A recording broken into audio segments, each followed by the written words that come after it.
annonçons partout le dernier message du Seigneur Jésus revenant des cieux. Dans le monde entier, rendons témoignage au roi c'était glorieux. Annonçons partout la bonne nouvelle, Jésus réunit tous ses rachetés. Il est donné la vie éternelle, au public aux ses bontés.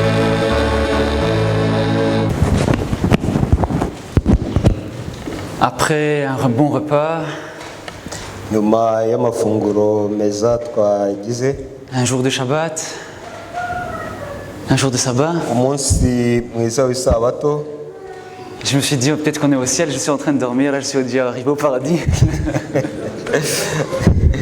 byari binejeje cyane ku buryo umuntu yumva atumbagira ajya mu ijuru. Merci pour les musiques, les compositions personnelles aussi, j'aime beaucoup. Mwakoze cyane ku bwo gusingiza Imana kwanyu n'uburyo mwafashe umwanya wanyu mugahimba. Je vois que Dieu a envoyé son esprit là sur beaucoup de personnes ici. C'est une belle Biragaragara chose. ko Imana yatanze impano kuri mwebwe, ni ikintu cyiza cyo kwishimirwa. Alors, dans la Bible, on raconte une histoire, l'histoire d'un berger. Muri Bibiliya mu byanditswe byera batubwira igitekerezo cy'umushumba. Et ce berger semble perdu dans le désert. Hein. Kandi uyu mushumba, uyu mwungeri bigaragara ko yatakaye, yaheze mu butayu. On va se rendre compte qu'en fait le berger n'est pas si perdu que ça puisqu'il va lui-même réaliser un détour. Ntabwo turi busange koko uyu mwungeri cyangwa uyu mushumba yari yatakaye, kuko bigaragara ko yongeye kugaruka. Il va faire un détour parce qu'il cherche Dieu. Kubera Spécialement. ko uyu mushumba yari afite icyo ashaka, yashakaga Imana by'umwihariko. Ce que j'aime avec Dieu, c'est que c'est Dieu qui le trouve. Icyo nkundira Imana nuko ari Imana yamubonye, yamugezeho bwa mbere. Ce berger s'appelle Moïse, on le connaît. Uyu mushumba yitwa Mose, turamuzi. Et le moment où il va rencontrer Dieu spécialement, Igihe yajyaga guhura n'Imana by'umwihariko, j'ai pas voulu refaire la scène, hein, mais vous imaginez, parce que sinon on va brûler l'église. ntabwo nshaka ko tukora sene y'uko byari bimeze, tubikoze dushobora gutwika aha duteraniye. Et il y avait ce buisson là qui brûlait. Hari igihuru cyaka rwose gikongoka. Vous imaginez le buisson qui brûle là avec les flammes. Moïse regarde, il est étonné. Nimurebe iki gihuru cyaka gikongoka, Mose akitegeye akireba. Et finalement le buisson ne se consume pas. Ariko iki gihuru ntabwo nticyakongokaga. Ah, c'était ça. Aujourd'hui j'aimerais te parler spécialement de cette parole de feu. Muri kano kanya ndagira ngo rero tuganire ku magambo avuga ngo ijambo ry'umuriro. On dit que Moïse a parlé avec Dieu, mais il a vu un buisson avec des flammes. Hein. Il n'a pas vu Dieu lui-même. Bivugwa ko Mose yabonye Imana, ariko icyo yabonye ni umuriro ukongora, ntabwo yabonye Imana ubwayo. J'aimerais en profiter pour faire un petit rappel quand même de tout à l'heure. Ndashaka kugira ibyo nibutsa ku byo twabonye mu kanya kashize, Où on a vu que notre véritable identité fondamentale, aho twabonye ko abo turi bo b'umwimerere c'est ari ishusho y'Imana, l'image de Dieu. Voilà. image de Dieu. Au taquet, là. Hein? C'est une bonne chose. Wagize neza rwose, biranejeje. Où Dieu nous dit déjà maintenant, vous avez de la valeur. Ok? Aho Imana ivuga iti muraba agaciro gakomeye cyane. Revenons à notre sujet du jour. Revenons à ce sujet de la parole de feu. Reka tugaruke noneho kuri iri jambo ry'umuriro, ijambo ry'umuriro. Beaucoup ont risqué leur vie. Benshi cyane barapfuye. Beaucoup ont été des contrebandiers ou taxés de terroristes. Benshi cyane bazize urupfu rubi. Parce que pour lire la Bible, il fallait être hors la loi. Kubera ko gusoma ibyanditswe byera byahanwaga n'amategeko. Si tu la traduisais, c'était pire. noneho kuyisobanura cyangwa kuyishyira mu yindi ndimi ho byaragahoma mu Il y a encore des pays aujourd'hui où, certaines régions du monde, tu fais ça, tu touches la Bible, c'est ta vie qui est en danger. Hein. ubu tuvugana ku isi hari ibihugu aho ukora kuri bibiliya ukabushyiza ubuzima bwawe mu kaga. Chez nous en Afrique, c'est ça aussi, non? Nigeria, Mali. No muri Afurika niko bimeze, nko muri Nigeria ndetse no muri Mali. Des villages sont investis par des terroristes qui viennent vous attaquer parce que vous avez ouvert une Bible. Ahari ibiturage byo hirya no hino birimo abantu bakora iterabwoba rigenda rikegera abantu rikabica. Peut-être vous connaissez déjà l'histoire de Tyndale. Tyndale. Ahari mwamuzi igitekerezo cy'uwitwa Tyndale. Donc c'est un Anglais no mu Mwongereza qui avait ses connaissances à lui, grec, hébreu. wari ufite inshuti ze z'Abaheburayo ndetse n'iz'Abagiriki. Il avait vraiment le désir de transmettre la Bible aux Anglais dans leur langue. Yifuzaga kugeza Bibiliya ibyanditswe byera ku Bongereza mu rurimi rwabo. Donc il a traduit d'abord le Nouveau Testament. Yagerageje guhindura ibyanditswe byera hereye ku Isezerano Rishya. Mais comme dans son pays c'était interdit, ariko kubera ko mu gihugu cye byari bibujijwe, il s'est réfugié en Allemagne pour faire le travail. yahungiye mu Budage kugira ngo abariho abasha kubikorera. Quand ce travail-là est fini, des années plus tard, il essaye de renvoyer ça en Angleterre. Ubwo umurimo wo kuyihindura Isezerano Rishya wari urangiye, nibwo yagerageje noneho kuyohereza iwabo mu Bwongereza. Mais s'il envoie le livre rempli comme ça, bien formé, ça va, on va le voir, il aura ses problèmes tout de suite. Ariko kubibona nyine Bibiliya yose byari kuba byiza, ariko ntabwo byashobotse ko biba ako kanya. Donc ils ont eu des idées, hein, ces gens-là. Ils ont caché ça petit morceau par petit morceau dans les tissus. Bagerageje guhisha uduce dutoya tw'ibyanditswe byera mu myambaro yabo. Ça arrive en Angleterre, petit morceau par petit morceau. Ibyanditswe byera bigera mu Bwongereza, uduce dutoya twabyo dutoya. Jusqu'au jour où on le coince. Kugeza igihe byabaye ngombwa ko bafata Bibiliya yose bakayihuza. En Angleterre, on fait les enquêtes, on trouve que c'est Tyndale qui est à la tête de tout ça, on va chercher à l'emprisonner. Noneho baje kumenya uri nyirabayazana w'ibyo cyangwa se aho utwo duce tw'ibyanditswe byera bituruka, bamenya aho ari, bajya kumushaka ngo bamufunge. Finalement, il est emprisonné ici en Belgique. Nyamara byaje kuba ko afungirwa hano mu Bubiligi. Mais dans sa prison, lui, son cœur brûle pour le Seigneur et il continue à vouloir traduire la Bible. Ariko muri gereza aho yarari, mu mutima we hakagamo umuriro utuma akomeza guhindura Bibiliya mu zindi ndimi. Il y en a qui ne comprennent pas quand on leur dit il faut arrêter. Hein. Ils ne comprennent pas quand on leur dit d'arrêter, ils continuent quand même. Hari abantu batumva iyo babwiye ngo hagarika bakomeza bagakora. Alors voilà que dans cette prison, il va se faire fournir du matériel pour traduire l'Ancien Testament. Muri gereza n'ubundi yakomeje abona ibikoresho byo gutuma abasha guhindura ibyanditswe byera cyane cyane Isezerano Rishya. Il finit son travail. Arangiza umurimo we. Il n'a pas le temps de le fêter que sa condamnation tombe. Ntabwo yari afite umwanya wo gutegereza ko igihano cye kirangira. À l'époque, on blaguait pas quand même. Hein. Kandi kera ntabwo bakinaga, nta mukino wari uriho. Le bûcher, brûlé vif. Icyakorwaga ukwari ukukubaga bakagutwika wese. Mais sa traduction va quand même être récupérée. Sa traduction va être récupérée. Noneho magambo yasobanuraga byabaye ngombwa ko afatwa. On va la faire venir quand même jusqu'en Angleterre et même le roi va l'adopter par après. Noneho biba ngombwa ko bamufata bamugeza mu Bwongereza.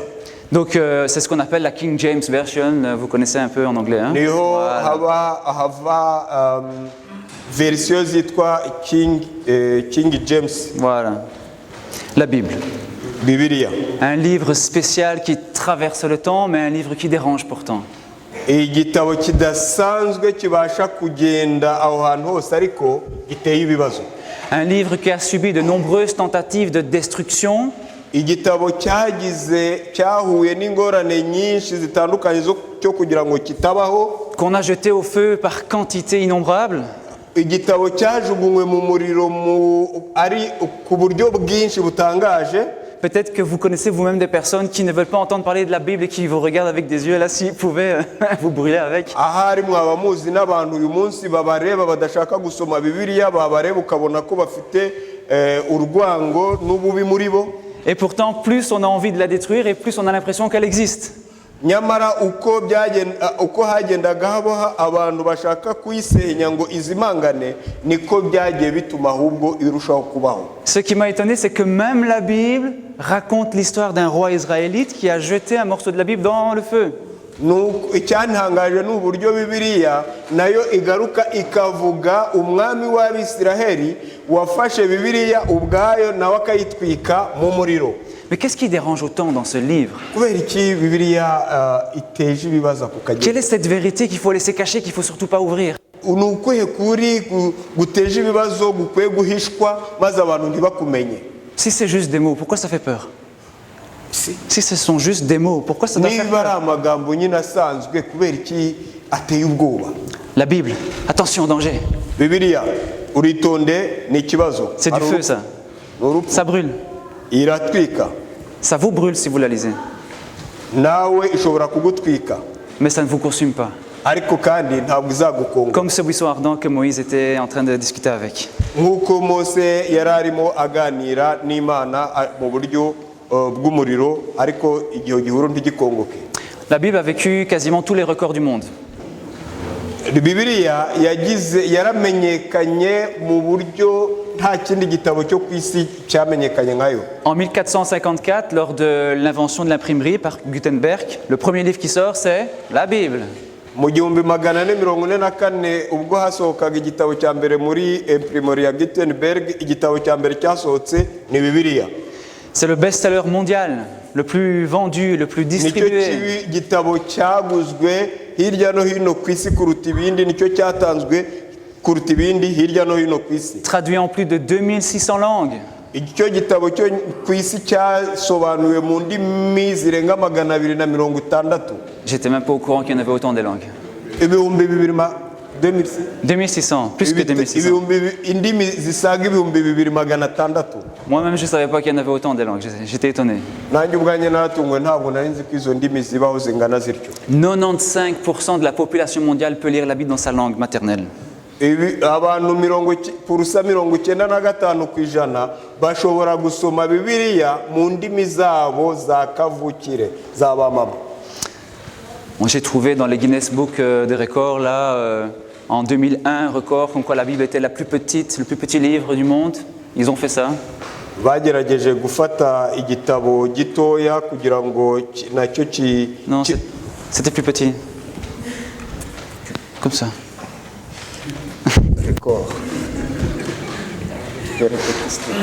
Donc, ils ont inventé la plus petite Bible du monde, 3 cm. bagerageje gushyiraho bibiliya ntoya cyane ishoboka ifite santimetero 3 1454 pages. gifite page 1400. Plus de 1000 pages. Comment tu mets ça là-dedans? page zirenze 1000. Vous imaginez ça? muratekereza? L'être humain, il aime la Bible quand même. Hein? nyamara bibiliya tufite mu biganza. Ça, c'était en Inde. aho ni mu Buhinde. J'ai vu aussi que l'église adventiste, notre église, nabonye ko mu itorero ry'abadiventiste b'umunsi wa karindwi itorero ryacu, peut-être certains vont se rappeler ça, il y a eu un tour du monde avec une énorme Bible aussi, il y a quelques années. mu gihe cyashize byabaye ngombwa ko hirya no hino ku isi habaho gusohora bibiliya mu buryo butangaje. Moi, je ne l'ai pas vu, mais je me souviens, j'étais à Kinshasa le jour où ça passait là, à l'aéroport. Les adventistes se sont rués en masse là-bas.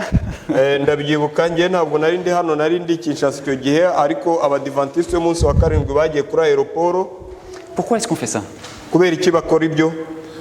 Est-ce que la Bible, c'est juste un vieux livre plein de poussière avec des vieilles histoires qui sont inintéressantes? mbese bibiliya ni igitabo gishaje kirimo amateka atakijyanye n'igihe, atagifite umumaro? Si c'était ça, on ne se casserait pas la tête à faire toutes ces histoires autour de la Bible. ari ibyo ntabwo cyaba ari igitabo gishamaje cyagombye gutuma dutakaza umutwe dushaka kumva no kumenya ibigikubiyemo. Si on risque sa vie pour certains, pour lire la Bible, pour distribuer la Bible, pour parler de la Bible, niba abantu bapfa kubera ko basomye bibiliya, batanze bibiliya, bayibumbuye bakayivuga, C'est parce que la Bible, ça renferme un guide pour tous les jours. ni uko bibiliya ikubiyemo ubuyobozi bw'iminsi yose. On l'appelle parole de Dieu. Yitwa ijambo ry'Imana. Donc c'est la communication de Dieu avec l'être humain. Ni umuyoboro wo kuganiriramo hagati y'inyokomuntu n'Imana. Waouh. Dans la Bible, moi j'ai trouvé des valeurs exceptionnelles. Muri bibiliya dusangamo indangagaciro zitangaje. Une éthique comme je n'ai jamais vu ailleurs. Indangagaciro nziza zitangaje ntigeze mbona ahandi. Bon, je vous avoue, j'ai pas lu les livres du bouddhisme pour comparer. Hein. Ndababwiza ukuri ko ntasomye n'ibindi bitabo byinshi kugira ngo mbashe gukora igereranya. La politique aujourd'hui parle d'écologie, hein, d'équité sociale. C'était déjà dans la Bible. Bibiliya uyu munsi iravuga ibyo kuringaniza gufata abantu bose kimwe mu buryo bw'imibereho, ariko ibyo byari bisanzwe byanditswe mu byanditswe byera. Et maintenant c'est les politiciens qui disent non, il faut se dépêcher parce que ça c'est le sujet du jour. Mais Dieu le dit depuis longtemps. Hari abanyapolitike benshi bakavuga ngo nyamuneka reka dushyiramo agatege tubivuge tubikore, ariko kandi Bibiliya yari yarabivuze kuva kera. Un passionné de la Bible a dit ceci. Umuntu ukunda cyane ibyanditswe byera Bibiliya yavuze ati, ta parole est une lampe à mes pieds, une lumière sur mon sentier. Ijambo ryawe ni itabaza ry'ibirenge byanjye, ijambo ryawe ni inzira yanjye. C'est David, hein? Ni Dawidi wabivuze. Il a écrit quantité de psaumes. Yanditse za zaburi nyinshi. À cause de lui, la Bible elle pèse un peu plus lourd. Kubera we zaburi ibyanditswe byera byabaye binini kubera kwandika zaburi nyinshi. Mais la Bible c'est une parole d'actualité que tu peux découvrir ou redécouvrir au quotidien. Bibiliya ni igitabo cyiza gihora kiri ku gihe, aho ushobora kuvumburamo ibintu igihe cyose ubishakiye. Je pense quand même que la Bible c'est un feu qui réchauffe, qui éclaire, comme le dit David. Kandi Bibiliya nkuko Dawidi yabivuze ni umuriro utwika, ni umuriro uza ukavumbura ibintu. Certains peut-être se posent la question ou se sont posé la question un jour, mais est-ce que la Bible au moins elle est fiable, hein? Hari abantu bageze ubwo bibaza ibibazo baribaza bati mbese koko Bibiliya ivuga ukuri? Si je la mets sur la balance, est-ce que ça va faire le poids? Iyo turamutse tuyishyize ku munzani yagira uburemere ki? Là je pense que oui. Yagira uburemere, ndabitekereza. Je vais donner quelques éléments scientifiques. Ndashaka kubaha ibintu bimwe na bimwe bijyanye n'ubushakashatsi. Si on regarde un livre de l'Antiquité, iyo turebye igitabo cyo mu gihe cyahahise, on n'a plus les originaux depuis longtemps, hein? C'est disparu depuis longtemps. Ibyo bitabo ntabwo tukibasha kubona ibitabo by'umwimerere wabyo kuko byaraheze kera. On regarde la copie qu'on a de cette originale la plus vieille qu'on pourrait disposer aujourd'hui. Aho tubona ko ari impapuro, ari kopi z'impapuro za nzandiko z'umwimerere. Cet espace-temps entre les deux pour la Bible c'est minime. Kuri impapuro zifite uburebure butangaje, ariko kuri Bibiliya zo ikaba ntoya. On estime à moins de 50 années entre l'évangile de Jean et la plus petite copie qu'on ait retrouvée de cet évangile-là. Tusanga ko hariho hatambutseho igihe kiri hasi y'imyaka 50 hagati y'ubutumwa bwiza bwa Yesu bwanditswe na Yohani. Le nombre aussi de copies qu'on a réalisées de cette Bible. Umubare w'ibitabo byasohotse bya Bibiliya. Et je vais peut-être mettre entre parenthèses cette époque moderne où on peut faire des copies facilement et traduire facilement. Aho abantu bamwe bibwira ngo ni ibitabo kitakigezweho, igitabo dushobora guhindagura mu ndimi mu buryo bworoshye. Durant l'Antiquité, début du Moyen-Âge, on a plus de 5000 copies pour le Nouveau Testament. 5000. Mu gihe cyahise bafashe kopi cyangwa se ibitabo ibihumbi 5 bagerageza kubisohora. Si vous prenez la même chose avec un philosophe grec par exemple, mufashe icyo gitabo mukakigeranya wenda ni kitabo cy'umunyurabwenge w'umugiriki, notamment l'Odyssée de Homère, urugero nk'uwitwa Homère, l'espace-temps est beaucoup plus long, ça se passe en siècles. kuri we byaba byarabaye mu binyejana byinshi. Et si vous trouvez 5 copies, vous pouvez être content. Ubonye ndetse kopi gusa eshanu ho wanezerwa bitangaje. On a retrouvé des livres complets de la Bible, notamment le livre d'Ésaïe. Hagaragaye ibitabo byuzuye byo mu byanditswe byera by'umwihariko ibyanditswe n'umuhanuzi Yesaya. Et alors que la Bible était attaquée de toutes parts, même par des chrétiens, mu gihe ibyanditswe byera byashakishwaga cyangwa byabuzwaga n'abantu bose bashaka kubigirira nabi ndetse n'abakristo ubwabo. pas plus tard que le XXe siècle, hein, c'était hier. Ntabwo ari kera cyane, ejo hashize mu kinyejana cya 20. Le Seigneur a fait un miracle. Uwiteka yakoze igitangaza. Un berger se promenait là dans le désert pour chercher sa brebis. Umushumba wari urimo ashakisha umukumbi we. Il y avait des grottes là en haut, il a lancé des cailloux. Hari hariho ibihanamanga hirya no hejuru akajya atangira kujugunya amabuye. Peut-être que je vais entendre ma brebis. Aharagira ngo najugunya arumva ijwi ry'intama ye. Il entend des assiettes qui se cassent. Des assiettes qui se cassent. Maze yumva amasahani araguye aramenetse. 2 fois, 3 fois. Oh. Inshuro ebyiri, inshuro eshatu. Finalement, on a dépêché des personnes pour aller voir c'était quoi là-bas tout en haut. On a trouvé des jarres complètes en terre cuite avec la Bible dedans. Noneho ajya kureba hejuru areba ikiri kuhabera, ageze asanga n'abantu bifite Bibiliya. C'était en 1946, Israël. Aho ni mu 1446 muri Israël. Alors les théologiens se sont affolés. Ah, on va vérifier scientifiquement si on a falsifié la Bible ou pas. Noneho abashakashatsi bashakisha kugira ngo barebe niba Bibiliya yarahinduwe cyangwa itarahinduwe. Ils prennent les 2 copies, bafata inzandiko ebyiri, celles qu'ils utilisaient habituellement et puis celles qu'ils venaient de trouver. noneho bafata igitabo cya Bibiliya bamaze kubona n'igitabo cya Bibiliya bari basanzwe bakurikiza, Mais c'est la même chose. basanga byose ni kimwe. Allez, il y avait quand même des erreurs, des éléments un peu différents, mineurs, mais c'est la même chose. Basanze hari utuntu dutandukanyeho ariko tworoheje.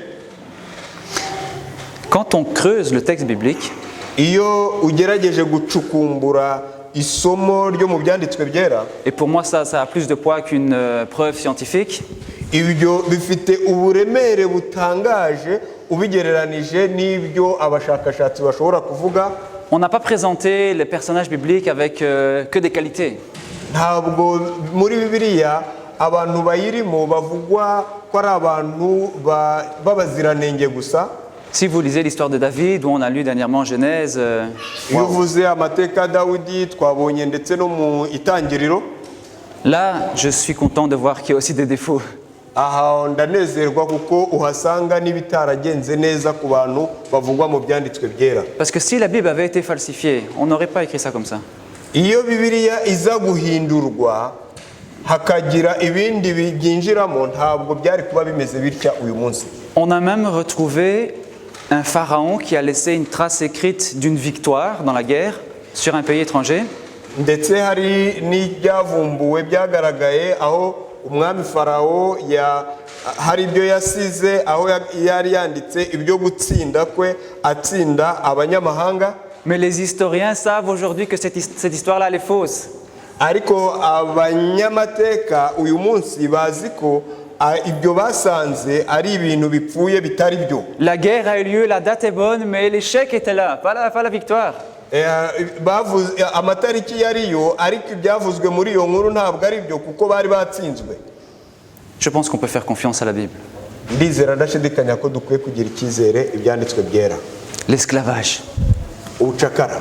Quel peuple va imaginer écrire son histoire en mentionnant l'esclavage? Non, on va balayer ça. Ni ubuhe bwoko bwakwishimira ko amateka yabo y'ubucakara yakwandikwa? Ntabwo binejeje, bikwiye gushyirwa ku ruhande. Et puis on attend un roi sauveur, et le roi sauveur vient d'une lignée avec une prostituée, une femme étrangère, des incestes. Mais c'est quoi? Noneho haza umwami udasanzwe wiyegereza abantu b'abasambanyi, wiyegereza abantu badafite kivurira, wiyegereza abantu b'abanyabyaha. Ibyo ni ibiki? Mais moi ce qui me parle encore plus, ngewe rero iki gifite icyo kimbwira kurutaho, c'est comment un petit groupe de personnes, ni uburyo agatsiko gatoya k'abantu, premier siècle après Jésus-Christ, Premier siècle. bo mu kinyejana cya mbere cya Yesu Kristo On prêchait quelque chose. babwirije ikintu, Et 2000 ans plus tard, on est toujours en train de prêcher la même chose que ces gens-là. none imyaka 2000 nyuma tukaba turi kubwiriza icyo ka gatsiko gatoya k'abantu babwiriza. Et ça ne se limite pas à Israël, hein. Jusqu'au Rwanda, Ibyo kandi ntabwo byabereye muri Isiraheli gusa, ahubwo byageze no mu Rwanda, jusqu'à Bruxelles. biri ndetse n'ahandi i Buruseli. Paul n'est jamais venu ici, Pawulo ntabwo yigeze agera hano, mais Théophile, si. ariko La Bible, c'est fiable. Bibiliya ni igitabo cyizewe. Ta parole est une lampe à mes pieds, une lumière sur mon sentier. Ijambo ryawe ni itabaza ry'ibirenge byanjye, ijambo ryawe ni umucyo umurikira inzira yanjye. Ça, c'est David qui le dit.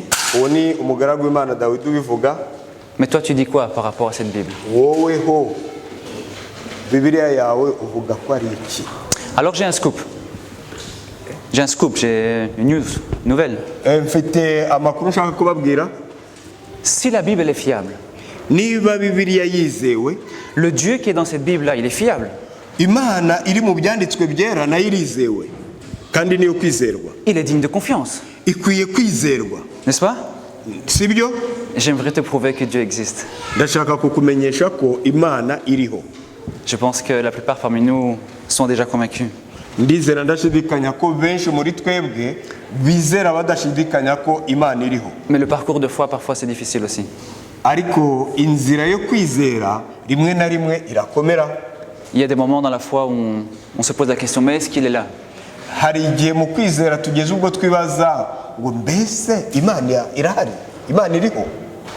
Mais si je fais l'effort que je ne ferai pas de prouver que Dieu existe, Ariko ningerageza gukora ikintu gitangaje kugira ngo ngaragaze ko Imana iriho, ariko sinzabikora, c'est comme si je serais en train d'insulter celui qui habite en haut. ni nkaho nzaba ndi gutuka Imana ituye hejuru mu ijuru. Qui peut prouver qu'il existe? Ninde ushobora kugaragaza ko iriho? La fiabilité de la Bible prouve qu'il existe. Kwizerwa kwa Bibiliya ukwako kugaragaza ko Bibiliya kandi n'Imana iriho.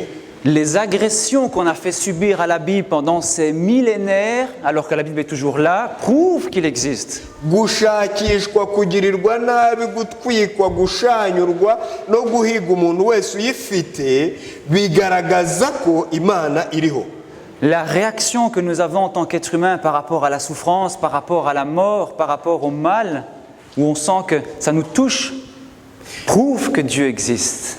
Ibintu tugira bikatubabaza, uburyo urupfu rutubabaza, uburyo ikibi kitubabaza, ubwo buryo bwose bwerekana ko Imana iriho. Et en réalité, rien ne peut vraiment prouver que Dieu existe. Mu by'ukuri nta kintu gishobora kutwereka ko Imana Sauf une chose, iriho uretse ikintu kimwe, ta relation personnelle avec Dieu. umusabano wawe, umushyikirano wawe n'Imana gusa nibyo bishobora kukwemeza ko Ton Imana iriho. expérience personnelle avec ton Dieu. Uburyo wowe ku giti cyawe ubana n'Imana yawe. Je vais vous raconter des histoires vraies, des témoignages. Ngiye kubabwira ubuhamya, n'amateka n'ibintu byabayeho. J'aurais pu en prendre 3000 pour être sûr de vous convaincre. 3000, mais je vais en prendre 3. Nababwira n'ubuhamya 3000 ariko ngiye kubabwira butatu gusa. Non, sinon on risque tous de rester enterrés ici. Bitabaye ibyo twese twasinzira hano kakahava. C'est l'histoire d'une marchande. Une marchande qui vend des fruits et légumes au marché. Uriho acuruza imbuto mu isoko. Ça fait déjà un petit temps. Hashize igihe gishize. Elle n'avait pas beaucoup de moyens, donc elle était installée au coin là-bas, pas très visible. Nta bushobozi bwinshi yari afite, yaragiye ajya ahantu mu isoko maze atangira ubwo bucuruzi bwe bw'imbuto. Mais elle avait pu obtenir une Bible. Ariko yari yagize umugisha wo kugira Bibiliya. Elle la lisait dès qu'elle avait un petit moment. Dès qu'elle avait un petit moment, elle lisait la Bible. Ubwo yabonaga akanya gato kose yabonaga ahitaga ajya gusoma ibyanditswe byera. Et voilà, un jour où il n'y avait pas beaucoup de clients, elle lit sa Bible. maze igihe yabonaga nta bakiriya benshi afite nta kindi yakoraga yisomeraga ibyanditswe byera. Mais un monsieur distingué arrive, un peu comme noneho toi, tu vois, umuntu bigaragara ko wiyubashye araza habillé comme toi là. ahari wambaye na cravate nkanjye.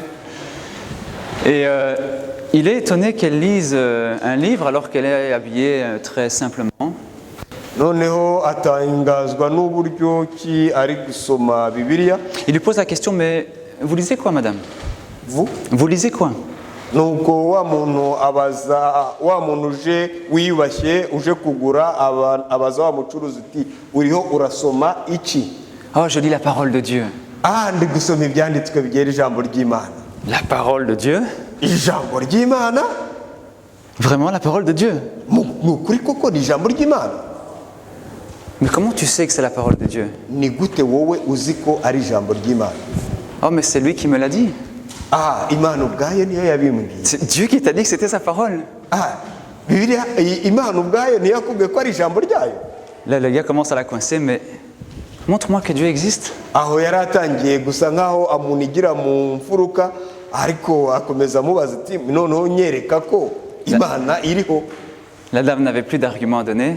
noneho umucuruzi nta bundi busobanura. C'est là que l'Esprit de Dieu arrive, hein? C'est là que l'Esprit de Dieu arrive, il fait le travail. Une idée lui vient comme ça, mais le soleil est là, non? Elle demande alors au monsieur, dis-moi monsieur, comment tu sais que c'est le soleil?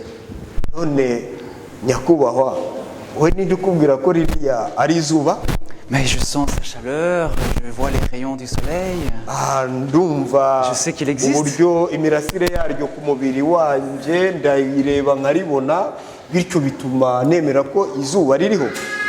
Moi c'est pareil, hein. Quand je lis la Bible, je sens la chaleur quand je lis la Bible dans mon cœur, je sens la lumière. La personne n'a plus su parler après ça. Plus proche de nous, c'est peut-être il y a 5 ans ou 3 ans. Un homme qui s'appelle Fiancé. Fiancé. C'est quelqu'un pour qui Dieu c'était un concept, une idée. Il s'appelle Fiancé. Il s'appelle Fiancé. Son nom c'était Fiancé. Si tu veux, on va changer. Hein, mais je voulais respecter les témoignages. Oui. Voilà. C'est quelqu'un pour qui Dieu c'était juste une idée, quelque chose qu'on avait inventé par l'être humain.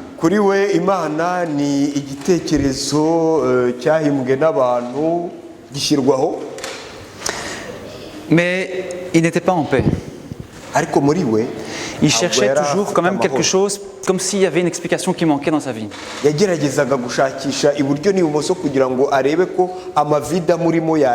qu'il avait la possibilité, il allait acheter un nouveau livre, ou alors il allait consulter un tel théologien, ou un tel professeur, ou un tel philosophe.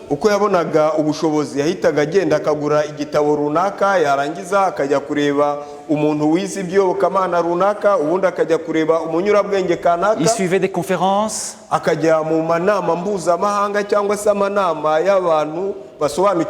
Toujours pas la paix. Et voilà qu'un jour, sa copine, sa compagne, bon, l'histoire, peut-être qu'ils se sont mariés après, je ne sais pas s'ils étaient déjà ensemble à ce moment-là, mais en tout cas, une amie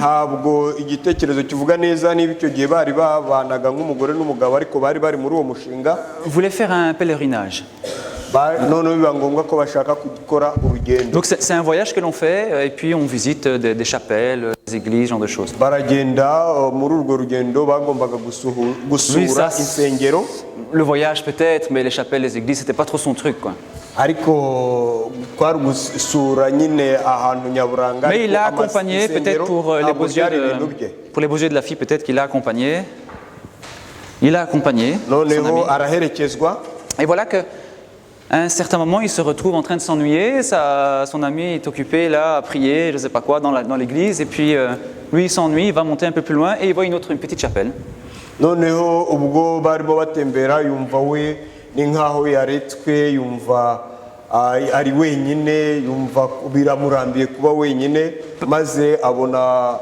ubwo yabonaga mugenzi we arimo asenga maze yegera imbere. Par curiosité, il rentre, il n'y a personne.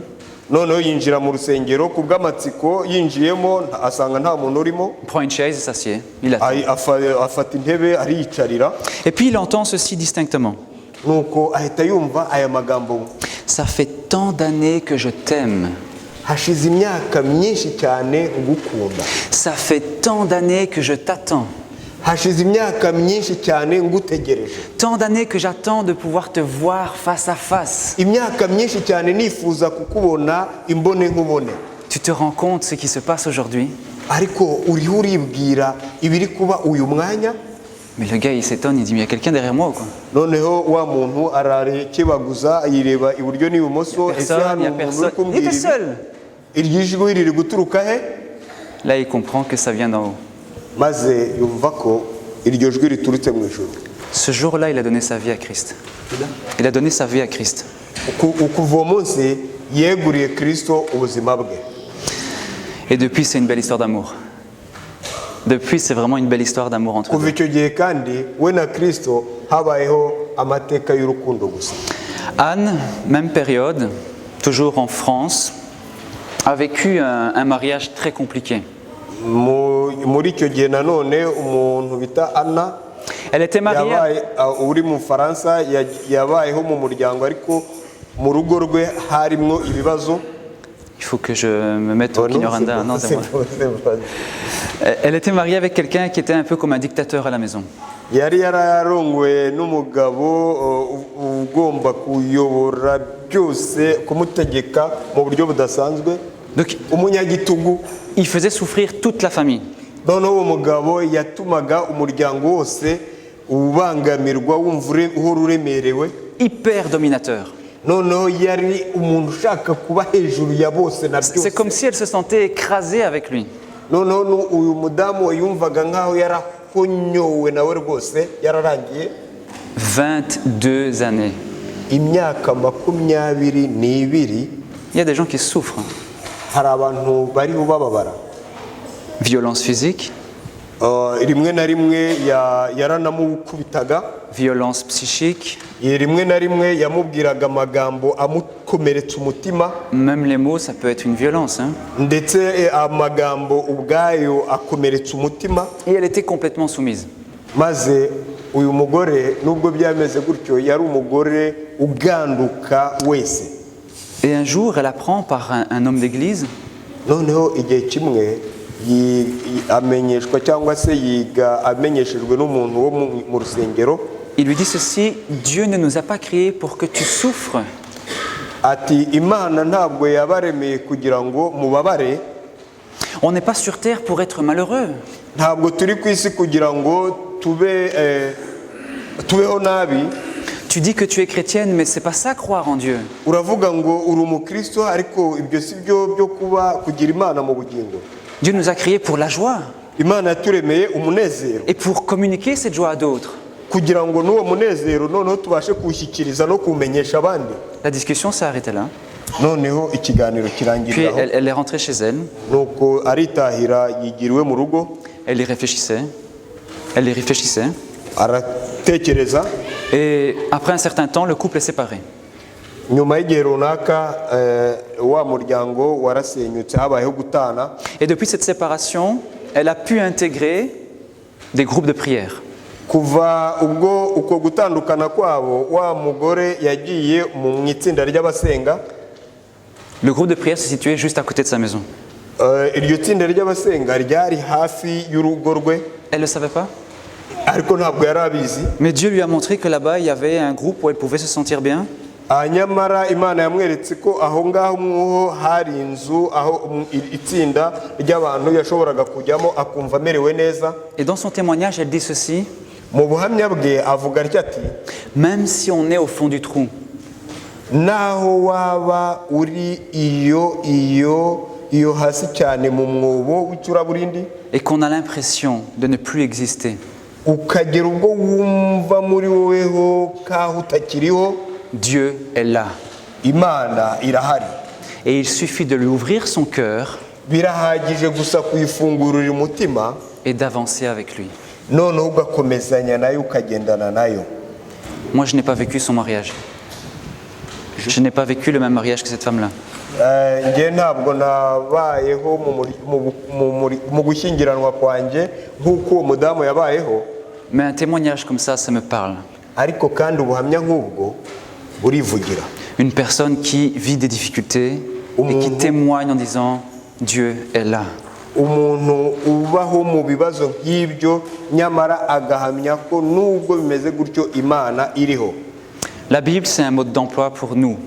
Bibiliya ni un mode d'emploi, un guide.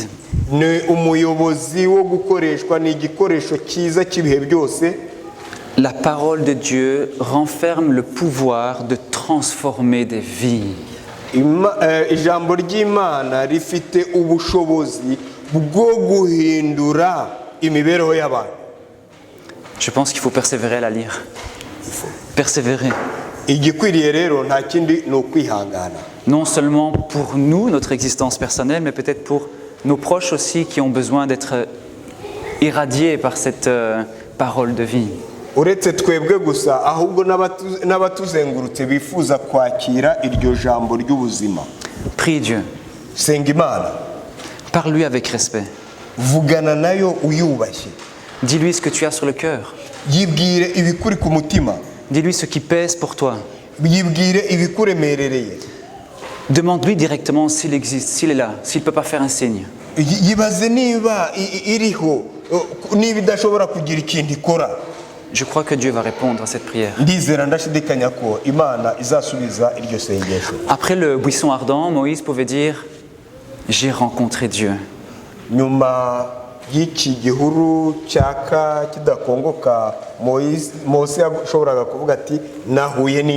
Dieu existe, il m'a transformé. David a pu le dire aussi. Moi-même, je le dis. Est-ce que toi tu le dis aussi? J'ai rencontré Dieu, il m'a transformé, je sais qu'il existe.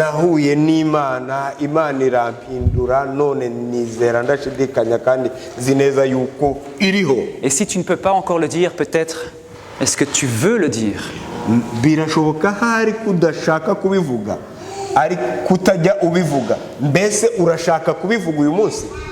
Ta parole est une lampe à mes pieds, une lumière sur mon sentier.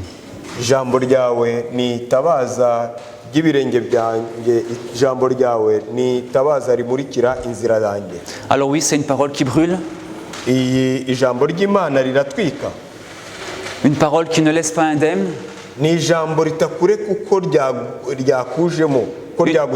Une parole qui purifie. Une parole qui bonifie. Il y a un danger avec cette Bible. C'est que tu risques d'être heureux.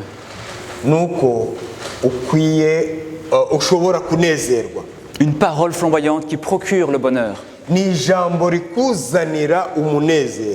y a un proverbe africain que j'aime beaucoup qui dit ceci. Peut-être que c'est rwandais, je ne sais pas. Celui qui a froid doit s'approcher du feu. Celui qui a froid doit se rapprocher du feu. Celui qui a froid. Qui a froid.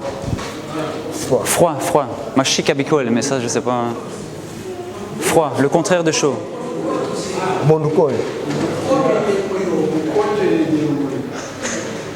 Tu peux répéter. Celui qui a froid doit se rapprocher du feu. Si tu sens que tu as froid, rapproche-toi de cette Bible-là. C'est une lumière pour le quotidien.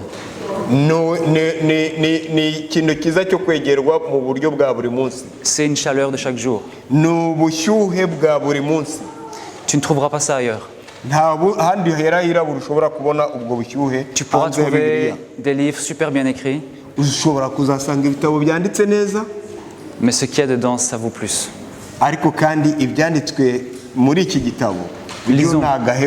Lisons la Bible. Étudions-la.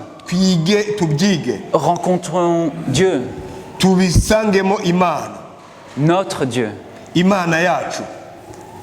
Et tu auras un peu du feu des étoiles du ciel dans ton cœur. uzabona umuriro muri wowe ukurehereza ijuru rikoherereje. La Bible, tu peux la jeter au feu, Bibiliya ushobora kuyijugunya mu muriro, ou tu peux brûler de joie par elle. Tu peux brûler de joie par elle. Par la Bible.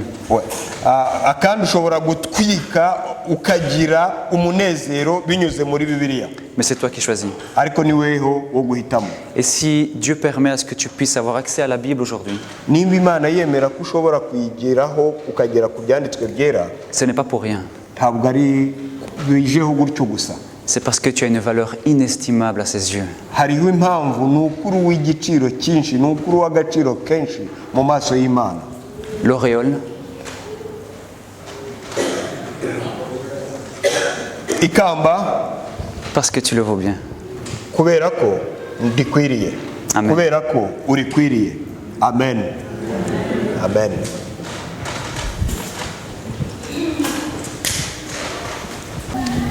Prions. Père éternel Dieu, toi qui as un plan pour chacun d'entre nous, un projet de vie magnifique, nous voulons te remercier. Parce que nous pouvons mieux nous connaître, mieux nous accepter, mieux nous valoriser en lisant ta parole, mais aussi mieux te connaître. Et plus nous te connaissons, et plus nous pouvons mieux nous connaître aussi. Béni sois-tu. Que cette parole de vie puisse nous éclairer encore et encore. Nous donner ce dont nous avons besoin au quotidien. Et nous permettre, Seigneur, aussi de pouvoir avoir des graines à semer dans les cœurs des gens, de ceux qui nous entourent, de ceux qui ont besoin d'entendre parler de toi. Accompagne-nous et sois avec nous spécialement pendant la suite de cette semaine où nous voulons que ce soit fait aussi à ta gloire. Nous t'en prions en Christ. Amen.